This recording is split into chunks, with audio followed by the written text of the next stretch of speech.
Енді төрешілер факторы. Франсуа Летексие осы матчта төреші болды. Иә, Сантьяго Бернабеу, Флорентино Перес. Бар қысым бар о жақтан бар. Слотс па? Енді бүкіл УЕФА біліп көріп отыр. Шимон Марчинек тағайындалды, Атлетико Мадридті алып шықты. Мен сол кезде айтқам, Атлетико Мадридті негізі Реал Мадрид өтпеу керек еді. Бірақ Атлетико Мадрид өзінің мүмкіндіктерін пайдалана алмады, қаншама мүмкіндік болды. Шимон Марчинек төреші 70-ші минутта пенальти қойып берді. Винисиус оны лағып айдалаға тепті. Одан кейін болмағаннан кейін амал жоқ контрольді ұстап жүрген адам пенальтиді Хулиан Альварестің аяғы екі рет тепті деп содан мелшті ойлап тапты ғой енді. Жоқ нәрсе ғой. Мысалы, кез келген нормальный судья анан гол деп санап ары қарай өмір сүріп кете беретін еді ғой. Көрдіңіз бе? Пенальтиден, шынайы пенальтиден Реалда туу мүмкін еді, Атлетико Мадридте туу мүмкін еді. Ол 50-50% еді.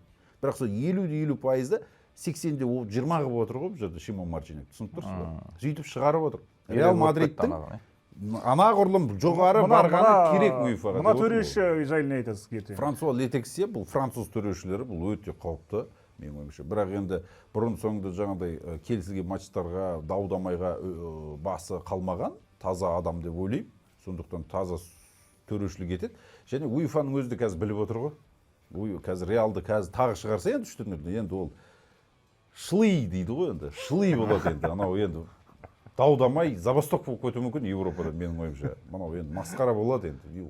Реалды осы жол шығарса.